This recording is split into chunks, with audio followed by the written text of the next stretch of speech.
On a freezing dawn in December 1944, deep in the Ardennes, a young SS colonel stumbled upon 50,000 gallons of American fuel, enough to power his armoured spearhead and perhaps turn the tide of Germany's last great gamble. But instead of victory, this astonishing discovery exposed a crushing truth. The Allies' oil-fueled war machine dwarfed anything Nazi Germany could muster. This gripping story of captured fuel, burning depots, and immobilized Tiger tanks reveals the hidden battle behind the Battle of the Bulge, an epic clash where industrial might and relentless logistics, not tactics or heroism, decided the fate of the war. 0530 hours, Honsfeld, Belgium. The Tiger tank's engine coughed, sputtered, then died. SS Obersturmbannführer Joachim Peiper slammed his fist against the turret hatch, the metallic clang echoing through the pre-dawn darkness. His driver, Unterscharführer Weber, attempted to restart the 700-horsepower Maybach engine. Nothing. The fuel gauge read empty. Herr Obersturmbannführer, Weber called up from his compartment, his voice tight with barely controlled panic. The reserve tank is also dry. Peiper climbed down from his command tank, his boots crunching on the frozen Belgian soil. Around him, the most powerful armoured spearhead the Wehrmacht had assembled for Operation Watch on the Rhine, the Ardennes offensive, sat motionless. 67 tanks, 149 half-tracks, and nearly 5,000 of Germany's most elite Waffen-SS soldiers, all paralysed by empty fuel tanks. Through the morning mist, Peiper could see the abandoned American position ahead, Honsfeld, a critical supply depot for the US 99th Infantry Division. The Americans had fled so quickly they'd left fires still burning in oil drums, coffee still hot in metal cups. And there, lined up like a gift from the god of war himself, stood rows upon rows of jerry cans. Thousands of them. The distinctive olive-drab American fuel containers. Peiper approached slowly, almost reverently. His adjutant, Hauptsturmführer Hans Gruller, pried open one can and sniffed. Benzin, Herr Obersturmbannführer, high-octane gasoline. As his men began the frantic work of refueling their vehicles, Peiper walked among the stockpile, counting. The mathematics were staggering. 50,000 gallons, enough to fuel his entire Kampfgruppe for the push to the Meuse River. Enough to potentially change the course of the offensive. The Americans had abandoned more fuel in this single depot than most German divisions had received in the past 6 months. But as Peiper stood among this bounty, watching his men pour American fuel into German tanks, a crushing realization settled over him like the morning fog. If the Americans could afford to abandon such quantities, if they could leave behind what Germany would guard with entire divisions, then this war was already over. Germany hadn't just miscalculated. Germany had fundamentally misunderstood the nature of its enemy. 6 months before Peiper's discovery at Honsfeld in June 1944, Albert Speer, Hitler's Minister of Armaments and War Production, had presented the Führer with a report that should have ended all offensive operations immediately. Germany's synthetic fuel production, the lifeblood of the Wehrmacht, had been systematically destroyed by Allied bombing. The Leuna works, which had produced 175,000 tons of fuel in April, managed only 5,000 tons by September. The Bergius hydrogenation plants at Pölitz, Blechhammer and Bruchs were operating at less than 10% capacity.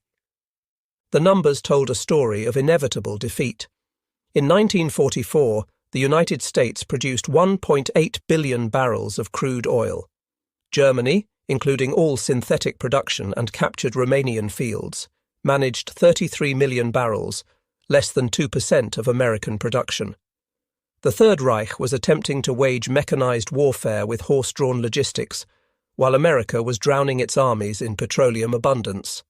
Major Friedrich Zimmermann of the Wehrmacht's Logistics Command had calculated that the Ardennes offensive would require 4.5 million gallons of fuel to reach Antwerp.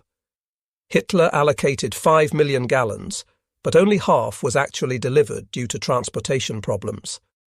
The German High Command was betting the entire offensive on capturing enemy supplies, a strategy that revealed terminal weakness rather than strength. The Americans, meanwhile, had constructed a petroleum pipeline system across France called PLUTO, Pipeline Under the Ocean, and the Red Ball Express, a massive truck convoy system that delivered 12,500 tons of supplies daily to the front lines. By December 1944, American forces in Europe were consuming 1.2 million gallons of fuel per day and receiving 1.4 million gallons. They were accumulating reserves while fighting. Joachim Peiper was not a fool. At 29, he was one of the youngest regimental commanders in the Waffen-SS, holder of the Knight's Cross with oak leaves and swords, veteran of the Eastern Front, where he had learned that in modern warfare, fuel was more precious than ammunition. His Kampfgruppe had been designated the Schwerpunkt, the decisive point, of the entire Ardennes offensive. On December 14th, 2 days before the offensive, Peiper attended the final briefing at Tondorf. General Sepp Dietrich, commanding the 6th SS Panzer Army, was blunt. "You will have enough fuel to reach the Meuse if you capture American supplies." The fuel allocation for Kampfgruppe Peiper was 31,000 gallons, enough for 50 miles of combat operations. The distance to the Meuse was 65 miles. The mathematics of failure were built into the plan from the beginning. As his column prepared to advance on December 16th, Peiper issued strict orders. Tanks would operate in single file to conserve fuel, engines would be shut off during any halt longer than 5 minutes, and the capture of American fuel dumps was priority one, above even tactical objectives. The contrast with American operations could not have been starker. That same morning, Captain James Rose of the US 743rd Tank Battalion, stationed just 20 miles from Peiper's starting position, recorded in his unit diary, "Received fuel resupply, 8,000 gallons. Third delivery this week. Storage tanks already at capacity." December 16th, 1944, 05:30 hours. The German artillery barrage that opened Operation Watch on the Rhine used more ammunition in 2 hours than the Wehrmacht had allocated for entire operations earlier in the war. But even this impressive display masked critical shortages. Peiper's column began moving at 7 a.m., already behind schedule. The roads, which on German maps appeared as highways, were narrow country lanes, many unpaved. Within hours, traffic jams developed as vehicles designed for the Russian steppes struggled through the Ardennes forest. At Lanzerath, Peiper's first objective, they encountered unexpected resistance from a single American intelligence and reconnaissance platoon, 18 men who held up the most powerful German armoured column for nearly 10 hours. During the delay, Peiper's vehicles sat idling, burning precious fuel. When they finally broke through and reached Honsfeld at dawn on December 17th, Peiper's column had covered 20 miles and consumed 40% of their fuel. At this rate, they would run dry before reaching the halfway point to the Meuse. The American supply depot at Honsfeld was not even a primary facility. It was a forward supply point for the 99th Infantry Division, what the US Army classified as a Class 3B depot, a temporary fuel station. Yet what Peiper found there exceeded the monthly fuel allocation for an entire German panzer division. Hauptsturmführer Hans Gruhle later testified, "We found pyramids of jerry cans, each containing 5 gallons of gasoline.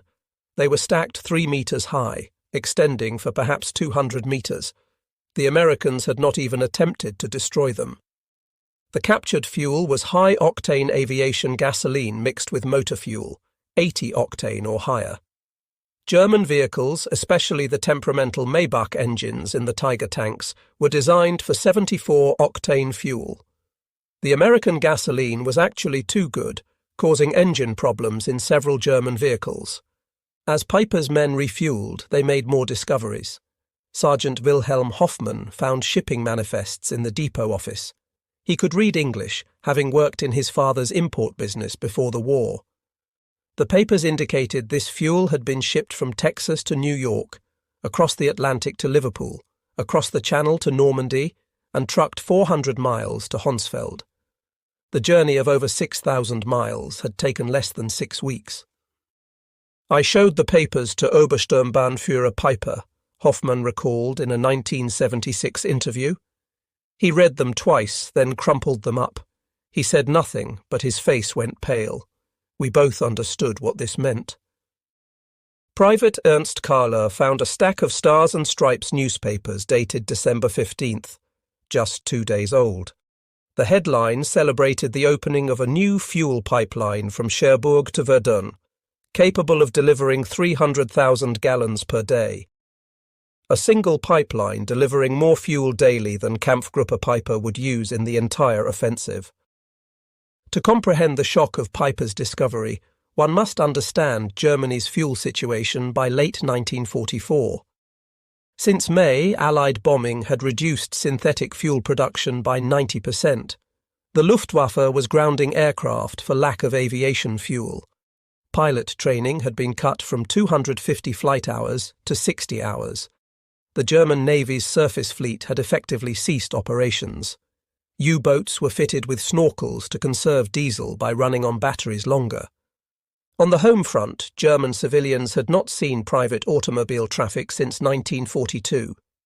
Gasoline was so precious that the Gestapo investigated black market theft of individual litres. Farmers were returning to horse-drawn ploughs. Meanwhile, the United States was producing 67% of the world's oil. The East Texas oil field alone produced more petroleum than all of German-occupied Europe. American refineries were operating at such capacity that Standard Oil was experimenting with new petroleum byproducts simply because they had excess crude. With the 50,000 gallons captured at Honsfeld, Peiper's column surged forward. They reached Büllingen by noon on December 17th, capturing additional supplies, rations, ammunition, and most importantly maps showing other American fuel depots in the area. But the maps revealed a disturbing truth. The Americans had fuel stockpiles everywhere. Every major crossroads had a depot. The US First Army alone had 3.5 million gallons in reserve. Peiper pushed on to Ligneville, where his forces would commit the Malmedy massacre, killing 84 American prisoners. Even this war crime was connected to fuel desperation. Peiper later claimed he could not spare gasoline to transport prisoners. By evening on December 17th, Peiper's spearhead reached Stavelot, site of a major American fuel depot containing over 2 million gallons. Here was enough fuel to guarantee reaching the Meuse. But as the first German vehicles approached, American engineers were already at work. Captain John Brewster of the 291st Engineer Combat Battalion had received warning of the German approach. His orders were simple: deny fuel to the enemy at all costs. The Stavelot depot contained 2,189,000 gallons of gasoline in jerry cans, stacked across 15 acres. At 16:30 on December 17th, as Peiper's advance guard approached, Captain Brewster gave the order. Engineers poured gasoline trails between the stacks. White phosphorus grenades were distributed. Technical Sergeant Paul Solis threw the first grenade. The explosion was immediate and tremendous, he recalled. A wall of fire shot up maybe 100 feet. Within minutes, the entire depot was an inferno. Peiper's lead tanks arrived to find a pillar of black smoke rising 1,000 feet into the sky. The fire would burn for 3 days, consuming enough fuel to have powered Peiper's entire division to Antwerp and back. Unterscharführer Weber described the scene. The Obersturmbannführer stood on his tank turret, watching the flames. He said nothing for perhaps 5 minutes. Then he climbed down and told me, "They can afford to burn 2 million gallons to deny them to us." What are we doing here? Across the Ardennes, American engineers were destroying fuel dumps rather than risk capture. At Trois Ponts, 1.1 million gallons burned. At Spa, 2.5 million gallons were destroyed. In total, Americans deliberately destroyed over 8 million gallons during the first week, more than Germany had allocated for the entire operation. The ability to casually destroy millions of gallons was rooted in a supply system beyond German comprehension. The Red Ball Express had delivered 412,000 tons of supplies, using 6,000 trucks operating round the clock.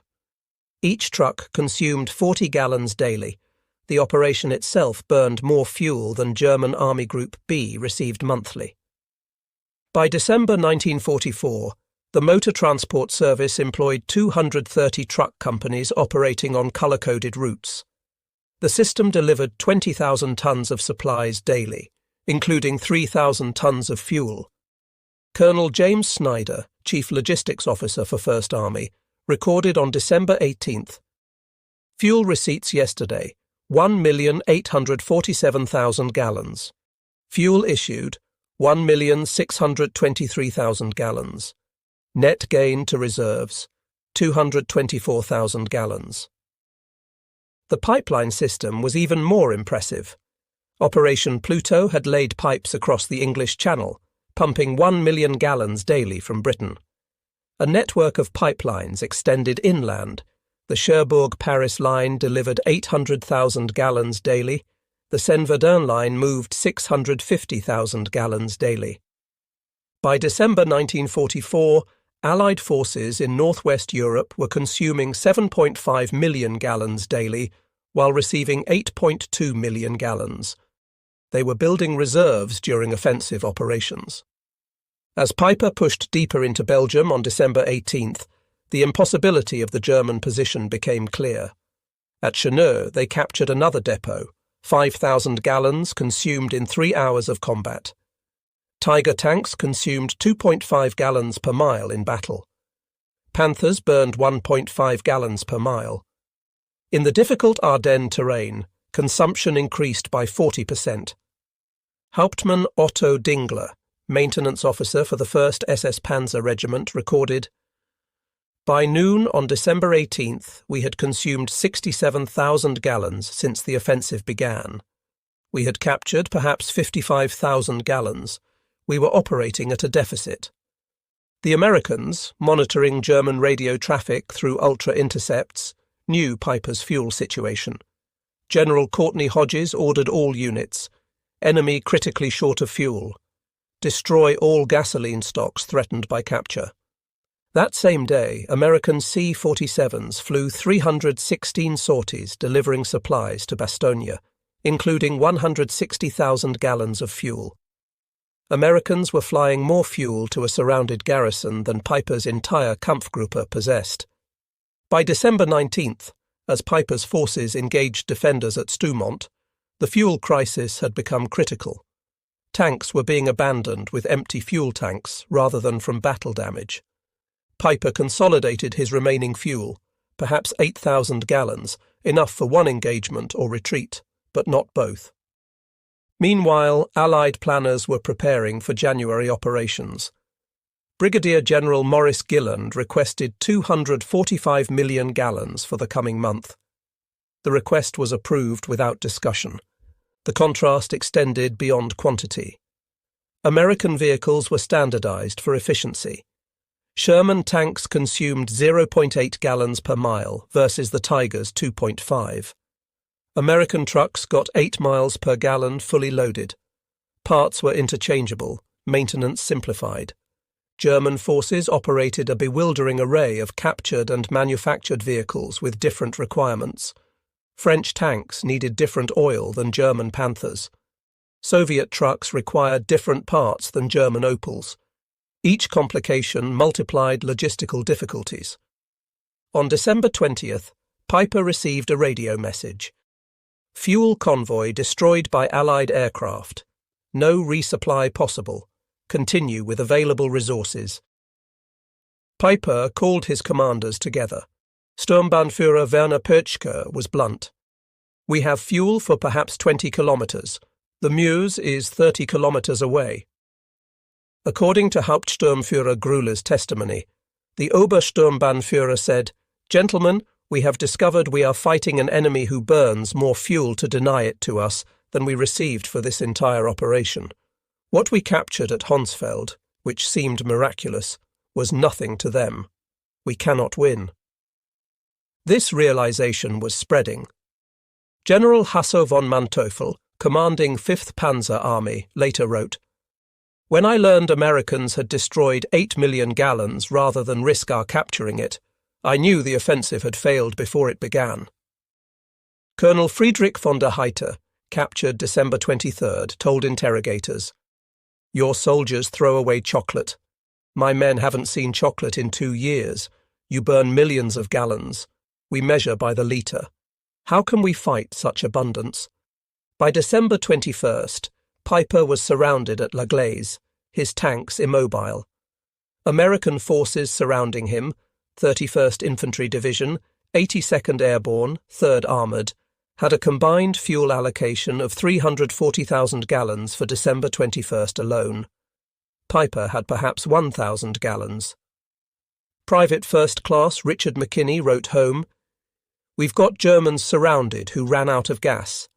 Our captain jokes we use more fuel heating coffee than they have for tanks." The American response demonstrated industrial warfare at its peak. Patton's Third Army pivot north required 350,000 gallons just for redeployment, considered impossible by German standards, yet accomplished in 3 days. December 23rd brought clear weather. Allied aircraft flew 2,000 sorties, each burning fuel at rates that would have grounded the Luftwaffe for weeks. P-47s consumed 300 gallons per hour. B-26s burned 200 gallons hourly. One day's air operations consumed more than Germany's entire offensive allocation. On the night of December 23rd to 24th, Piper abandoned his vehicles and escaped on foot. Of 119 tanks and assault guns that began the offensive, 39 remained operational but immobilized. These were destroyed with remaining ammunition. Obergefreiter Heinz Goltz described the scene. "We drained the last fuel from all vehicles, maybe 200 gallons total. The Obersturmbannführer personally destroyed his command tank, millions of Reichsmarks of equipment destroyed by empty fuel tanks. Of 5,000 men who began with Kampfgruppe Piper, approximately 770 returned. They had advanced 60 miles, captured several depots, and discovered the truth about Allied logistics. News of Piper's discoveries spread rapidly through German command. On December 26th, Field Marshal Walter Model received reports on captured American supplies. His Chief of Staff recorded Model's reaction. The Field Marshal read the quantities twice: 50,000 gallons at Honsfeld, 2 million burned at Stavelot, 8 million destroyed rather than captured. He said, "We are not fighting the same war." Hitler, informed December 28th, refused to accept reality. Speer wrote, "Hitler insisted the numbers were propaganda. When shown photographs of burning Stavelot, he claimed it was Hollywood effects. But lower ranks understood. Gefreiter Wilhelm Hoffmann wrote his wife, "Americans destroy more fuel daily than we receive monthly. They drive tanks like we march. This war is lost." The fuel crisis was symptomatic of a larger truth. By 1944, America produced 50% of world manufacturing. A new aircraft every 5 minutes, a ship daily, a tank every 7 minutes. Petroleum production statistics were overwhelming. United States, 1.8 billion barrels. Soviet Union, 110 million barrels. Germany, including synthetic, 33 million barrels. Japan, 2.6 million barrels. The Axis combined produced less than 2% of American petroleum. Every major German offensive after 1942 had been constrained by fuel. Every American offensive was supported by abundance German planners couldn't conceive. Lieutenant Colonel Chester Hansen recorded a revealing incident December 27th. A logistics officer reported weather had reduced fuel deliveries to only 500,000 gallons daily. There was concern until someone noted this exceeded Germany's total offensive allocation.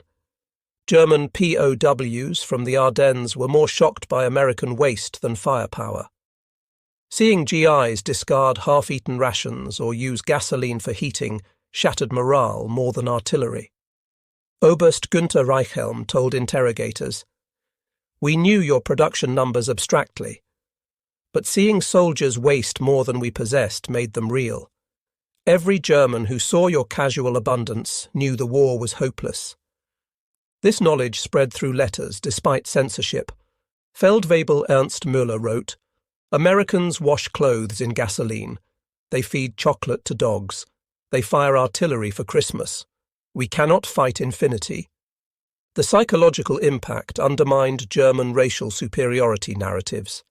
How could decadent Americans possess such wealth while the master race scraped for necessities?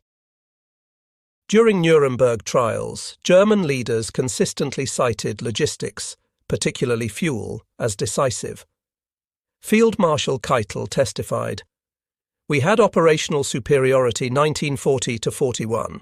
By 1944, we couldn't move forces for lack of fuel while Americans moved armies like chess pieces." Piper, tried for the Malmedy massacre, offered revealing testimony. "Every decision after December 17th was influenced by fuel shortage. We couldn't maneuver, pursue, or retreat effectively. Americans moved freely while we counted liters." General Heinz Guderian wrote, "When Piper captured 50,000 gallons, meaning everything to him but nothing to Americans, the war was over." The story resonates because it represents when industrial warfare reached its conclusion. Wars were won by production statistics, not warrior courage. The romantic notion of warfare died in the Ardennes among empty fuel tanks. Dr. Richard Overy calculated that by 1944, Allied to Axis production ratios exceeded 5-1 in major categories. In petroleum, it approached 50-1. These advantages couldn't be overcome by superior training or tactics. America produced 324,750 aircraft during the war. Germany 119,907. Americans built 88,410 tanks. Germany 46,857. But most tellingly, America refined 1.8 billion barrels of oil in 1944 alone, while Germany scraped together 33 million barrels. December 24th, 1944. As Piper's men slipped through American lines on foot, abandoning 39 tanks, 70 half-tracks, and 177 other vehicles, the magnitude crystallized. They had captured 50,000 gallons, seemingly miraculous, only to learn it was meaningless to an enemy who could burn millions. Unterscharführer Weber reflected in 1975. "That morning at Honsfeld, finding American fuel, we celebrated like winning the lottery. By evening, learning about Stavelot burning, we understood we'd already lost. Americans had so much they could destroy what we'd die to possess." The 50,000 gallons was less than a single American armoured division consumed in 2 days. Less than the Red Ball Express burned in 3 hours. A rounding error in Allied daily consumption. Major General J. Lawton Collins later wrote, "Germans' desperate attempts to capture fuel revealed their miscalculation. They assumed we valued fuel as they did, as irreplaceable. They couldn't comprehend we had so much we could burn millions rather than risk tactical disadvantage." Operation Watch on the Rhine failed through immutable mathematics of industrial warfare. The offensive consumed approximately 2.8 million gallons, 40% over allocation, the difference from captured supplies. During the same period, Americans consumed 267 million gallons, nearly 100 times more. The Wehrmacht lost 100,000 men, 800 tanks, 1,000 aircraft. But most devastating was loss of illusions. Every German witnessing American abundance understood Germany wasn't fighting a war but participating in its own execution. Joachim Piper survived, imprisoned until 1956 for war crimes. On July 14, 1976, he was murdered at his French home by unknown assailants. But in 1967, he told historian Henry Lehmann, "Finding that depot was the worst thing. If we'd run out earlier, we might have retreated with dignity. Instead, we discovered Americans had oceans while we had drops. We discovered impossibility." The lesson extends beyond World War II. In industrial warfare, logistics supersedes tactics. Production overwhelms courage, abundance defeats dedication. The German soldier of 1944 was arguably better trained and more experienced. It didn't matter. Americans were backed by an industrial machine that could waste more than Germany could produce. This truth was encoded in every jerry can at Honsfeld, every gallon burned at Stavelot, every pipeline across France. Wars between industrial powers would be won by factories and refineries, not brilliant generals. Colonel Trevor Dupuy calculated that in December 1944, each American soldier was supported by 67 pounds of supplies daily. Each German received 3 pounds. Americans complained about waste. Germans would have considered American waste unimaginable abundance. In 1984, 40 years after the battle, veterans gathered at La Glaise. The museum displays Piper's Tiger tank, still positioned where it ran out of fuel December 23, 1944. Former Unteroffizier Karl Wortmann stood beside the tank with former Staff Sergeant Roy Anderson of the 30th Infantry Division. "We always wondered why you stopped," Anderson said. "We thought it was tactical." Wortmann laughed bitterly. "We stopped because tanks were empty. You burned millions to keep it from us. How could we fight that?" Anderson was quiet, then said, "We never knew you were that short. We had so much we never thought about it." That exchange captured December 1944's truth. One side measured by the gallon, the other by millions. One fought for each jerry can, the other burned oceans. The outcome was predetermined. German records provide damning evidence. Army Group B's War Diary, December 1944. December 16th. Offensive begins. Fuel 70% of minimum. December 17th. Piper captures 50,000 gallons. December 18th. Multiple depots destroyed. 5+ million gallons lost. December 19th. Fuel critical. Units immobilized. December 24th. Piper abandons vehicles. Fuel exhaustion. Meanwhile, First Army reports, December 16th. Reserves, 3.7 million gallons. December 17th, 2.2 million destroyed. December 18th, 1.8 million received. December 24th. Reserves, 4.1 million. Americans treated millions with indifference. Germans reserved for individual cans. Beyond quantity, American fuel represented technological superiority. American refineries perfected catalytic cracking, producing higher octanes more efficiently than German hydrogenation. American 100-octane aviation fuel gave aircraft performance advantages over German planes running 87-octane synthetic. Americans perfected additives Germany couldn't replicate: tetraethyl lead, ethylene dibromide, detergents. German engines, designed for lower quality, often ran poorly on captured American gasoline. Fuel shortage shaped every soldier's experience. Gefreiter Hans Müller recorded, December 20th, marched 30 kilometers, no fuel for trucks, past abandoned American vehicles with engines running for warmth. They leave engines running. We march through snow. Medical services were crippled. Ambulances couldn't evacuate wounded. Hospitals couldn't run generators. Men died waiting for transportation that never came. Oberarzt Dr. Wilhelm Kersting testified, "We had excellent surgeons, supplies captured from Americans, but no fuel for ambulances. Men died who could have been saved with 10 kilometers transport." The discoveries shattered German propaganda about American weakness. Soldiers had been told Americans were soft, incapable. Then they discovered Americans could destroy more than Germany possessed. Goebbels's diary, December 28th. Reports indicate serious morale problems. Soldiers write about American superiority, undermining our narrative. But stories spread faster than censorship. The myth of German superiority couldn't survive contact with American logistics.